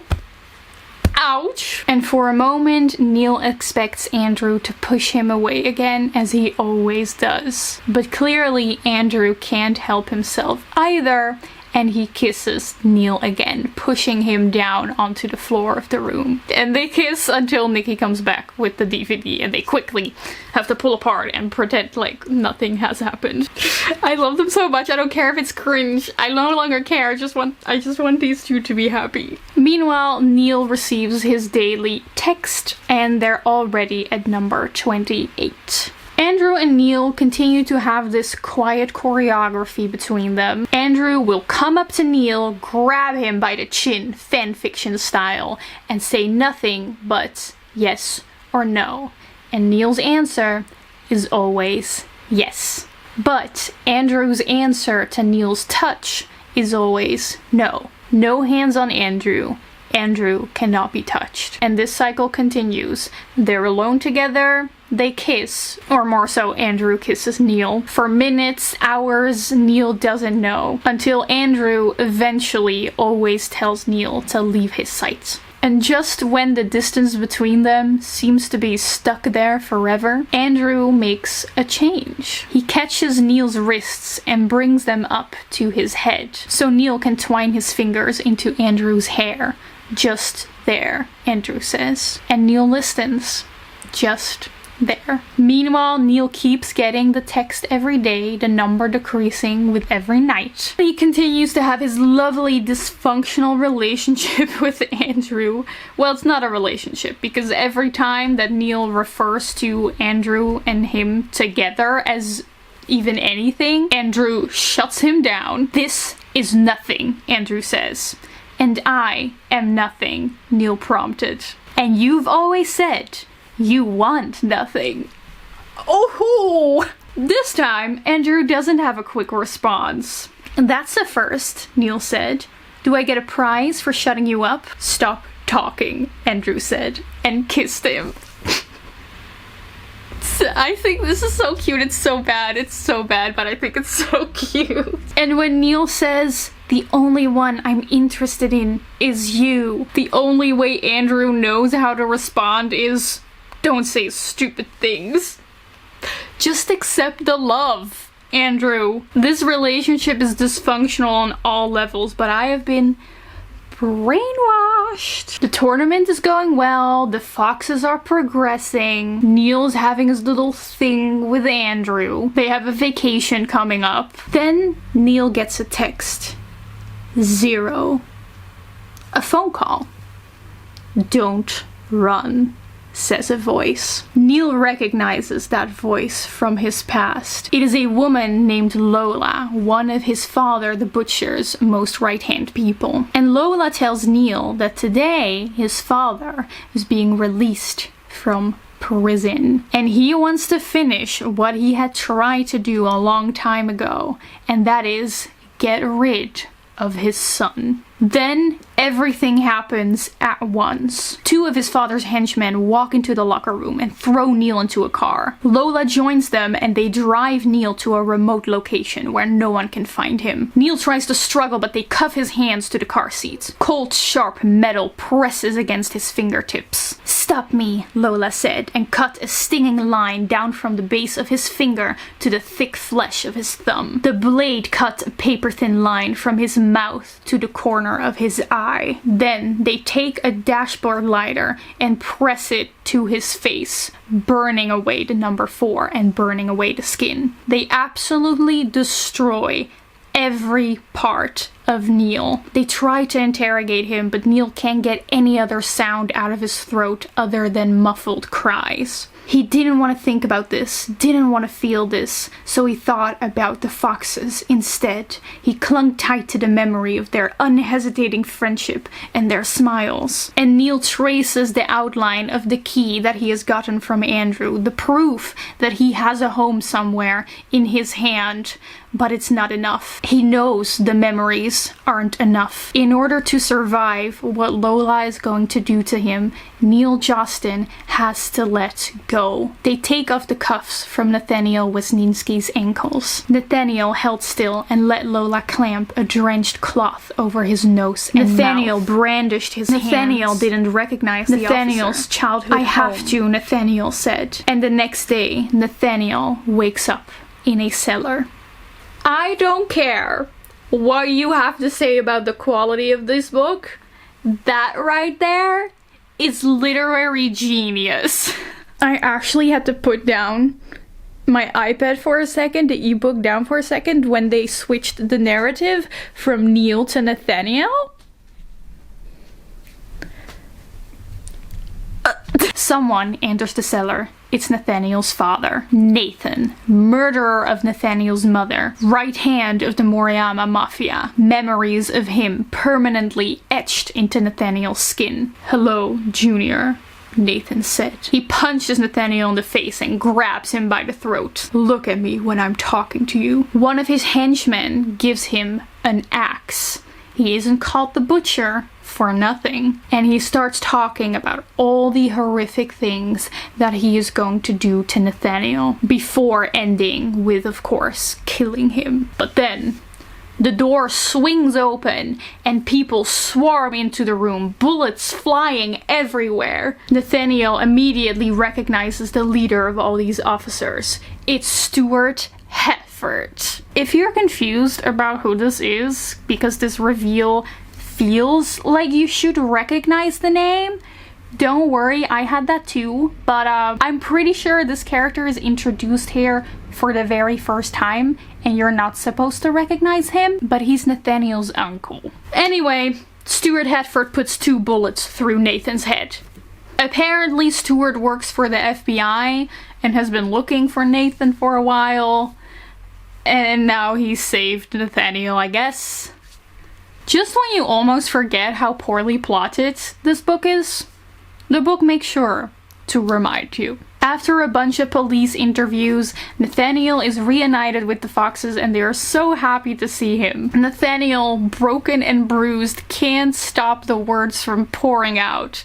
I don't want to lose this. I don't want to lose any of you. I don't want to be Nathaniel anymore. I want to be Neil for as long as I can.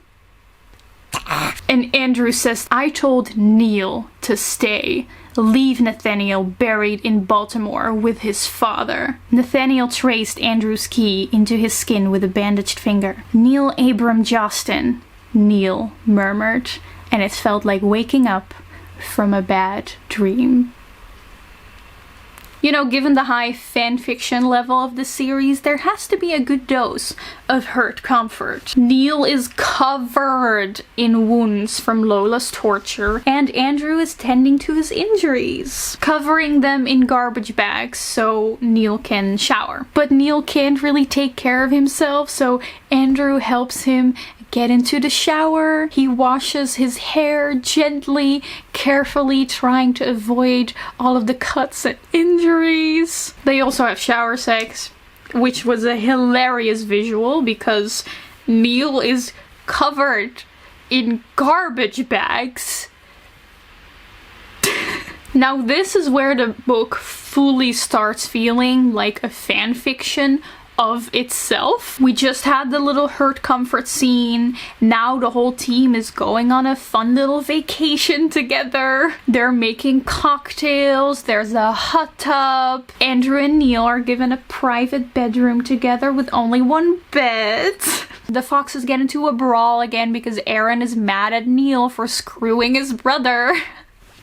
So cute! And the tournament continues. The Foxes win another game and they actually have teamwork now. There's this really great moment for Kevin here where he, during one of the post-game interviews, talks about leaving the Ravens behind him. And he casually drops, seemingly completely out of context, this: "Did you know I've never been skiing? I'd like to try it one day though." And no one notices at that moment the significance of what he said. But in a couple of months, everyone will realize that this was Kevin publicly sharing that he never broke his hand in a skiing accident. It was never an accident. at all. Neil meets up with Andrew after another game for another one of their makeout sessions. And Neil tells Andrew, I'm not a hallucination, I am not a pipe dream, like I'm real, you can trust me. And then Andrew takes Neil's hand and puts it on his chest, allowing Neil to touch him. But Neil wasn't fooled. Andrew had made it very clear the first time he kissed Neil how important an actual yes was. This casual surrender wasn't genuine consent. Honestly, consent kings. So Neil just leaves his hand resting on Andrew's chest, doesn't move it, just leaves it there. I won't be like them, Neil said. 101, Andrew said, going on 102. You're a terrible liar, Neil said, and Andrew kissed him into silence. Screaming, crying, throwing up. You know, really, Neil and Andrew are the perfect love-hate romance because they are never nice to each other. The last match before the finals, the last one that the Foxes have to win before they can face the Ravens again, is against the Trojans. The Trojans are one of the best XC team out there, specifically known for their fantastic teamwork, basically the complete opposite of the Foxes. And the first half against the Trojans is disastrous. They were like little kids playing in the big kids park, and it was painfully obvious that they were out of their league. But the Foxes have one thing that the Trojans don't have. The best goalkeeper on earth, Andrew, that Kevin and Neil have to practice scoring against during their practices. And despite Kevin still playing with his non-dominant right hand, he scores. And they win! The Foxes are going against the Ravens during the finals. Oh my god.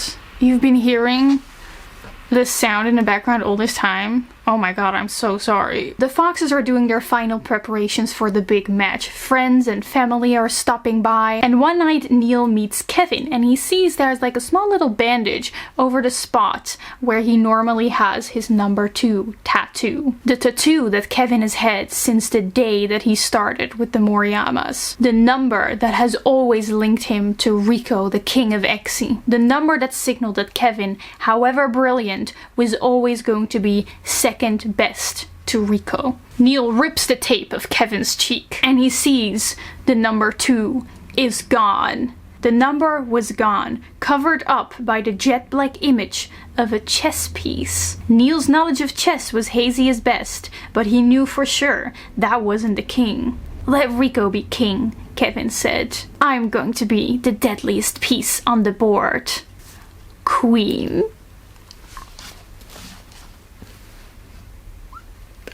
I have no words. The next day, their match is going to begin, and Coach Wymack is giving his final speech to this like ragtag bunch of misfits. This isn't about Rico anymore. This isn't about the Ravens. This is about you. This is about everything it took for you to get to this point. Everything it cost you, and everyone who laughed when you dared to dream of something big and bright.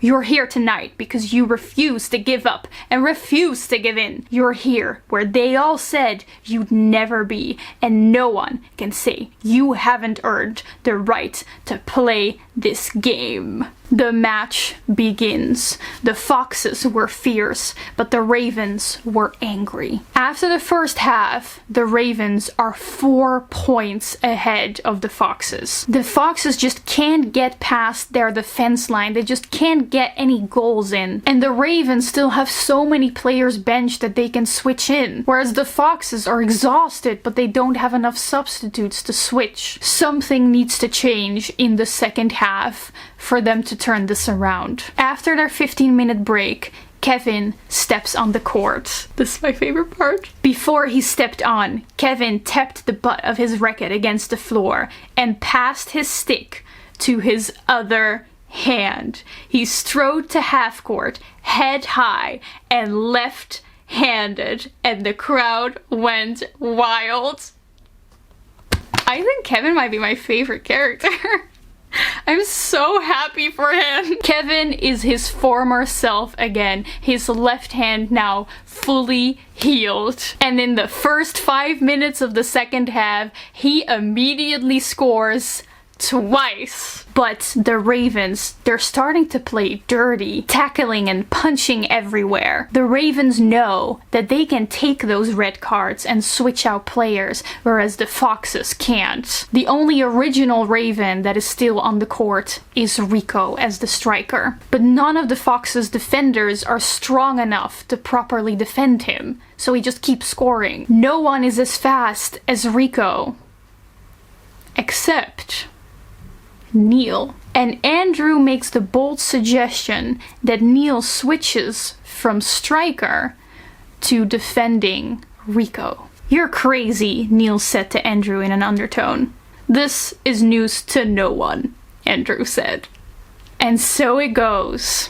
And it goes well. Rico cannot outrun Neil defending him. Both teams keep scoring, and 1 minute before the time ends, they are tied. This means they are probably gonna go into shootouts, and the thought of having to go against the Ravens in shootouts when they're so exhausting.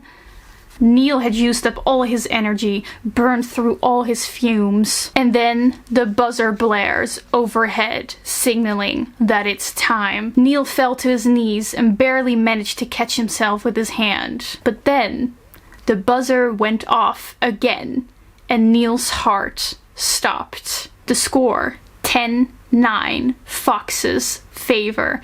Kevin had scored in the last 2 seconds of the game, and the Foxes have won. Rico is mad, and he storms towards Neil, who is still collapsed on the ground. Rico lifts up his racket, intending to take a horrible swing at Neil, but then a second racket stops him. Andrew put everything he had left behind his swing and caught Rico across the forearm. Bones gave a sickening crunch as they shattered, and then it was Rico who was the one screaming.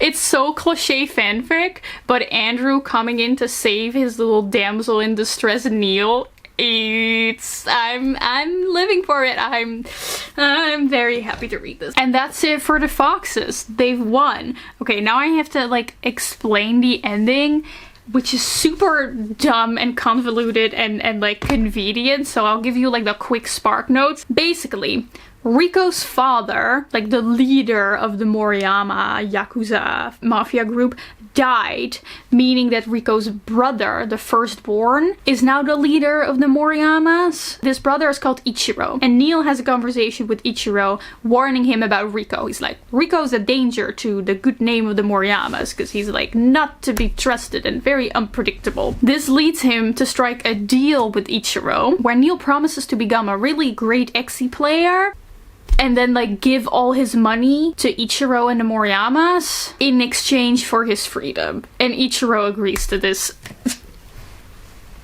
And in the epilogue, Neil meets with the Moriyamas, including Ichiro and Rico. And Ichiro has a gun in his hand. Neil sees it and immediately knows that he is done for, and he is calm, and he is like accepted that he's gonna die here, waiting for Ichiro to point that gun towards him. But he doesn't. Instead, Ichiro put the gun to Rico's temple and pulled the trigger without hesitation. And that's how it ends. Rico's dead. Not a great plot. That's fine. But so it ends for the Foxes. A year ago, Neil had been a scared nobody, hating himself for signing the Foxes contract. Tonight, he was a starting striker for the first ranked team, and he is thinking about all the great things he's going to achieve. He wants to become a great Exi player. He wants to become an Olympic medalist. But better than that bright future was what he already had. A court that would always be home. A family who'd never give up on him. And Andrew, who for once hadn't wasted their time denying that this thing between them might actually mean something to both of them. This was everything he wanted, everything he needed, and Neil was never letting go.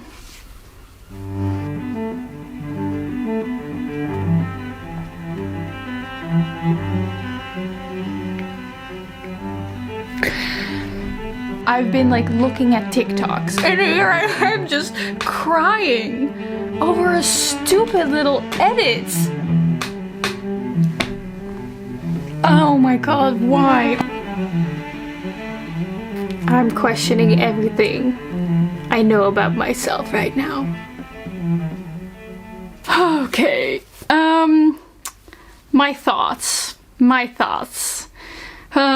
Let's just get the obvious out of the way. Like, obviously, this is not a particularly great series. It is full of info dumps, plot holes. Nora, Sakavic, constantly makes the beginner mistake of having the chapter start with the main character waking up and then the chapter end with the main character going to bed. It has pretty horrible mental health representation. Trauma and abuse are constantly used just as like edgy backstory. It's basically like everything I usually criticize about books, this series has. But the interesting thing about this series is that every single fan that I know from this series, every one of you guys that have DM'd me about the series or commented on my videos that you love this series, all of these people are incredibly aware of this. And that's why they all say, like, it's bad. They just can't help but love the story.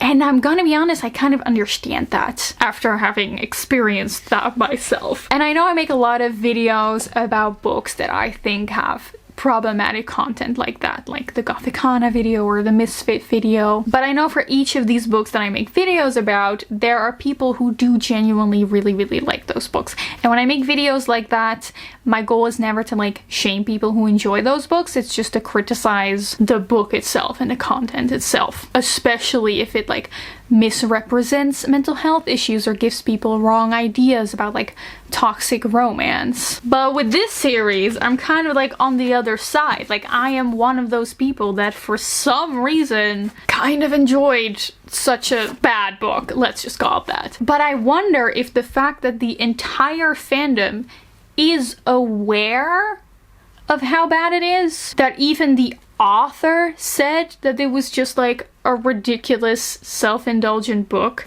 if those things should change the way that I review this series. I'm genuinely not sure what the answer to that is. I just really hope that this video has correctly conveyed to you the experience of getting deeply sucked into this book that at the start seems absolutely horrendous, and then slowly over time you just get brainwashed and start really enjoying it. Like, that was my goal with this video, that hopefully you understand the experience of reading this book. I cannot in my right mind recommend this series, but I did have a great time and I feel very attached to these characters. Because however bad this is, I do think the story is a genuinely good execution of the found family trope, and the stakes and angst in this story are completely out of this world. So yeah, I do want to say that I left out a lot of details of these books, obviously. A lot of side plots, a lot of side character stories. So if you do want to still read these series, I think you still can. This book series is 100% proof that sometimes you can criticize something, see something for the bad things that it is, but also still kind of enjoy the story. And I think there should be room for that. Let me know what you guys think. I spent an ungodly amount of time on this video trying to make the perfect summary for you guys, so I really hope that you enjoyed this video. If you want to see more, subscribe! I mostly really want to thank my Patreons for supporting me, with a very special thanks to my elite Hidden Library members, and welcome to our newest members, Carrie Sky and Simon Skinner. If you join the Patreon, you get access to my book club, and this month we are reading Immortal Longings by Chloe Gong. I really hope you have a wonderful rest of your day, and I will see you soon in another video very soon. Goodbye.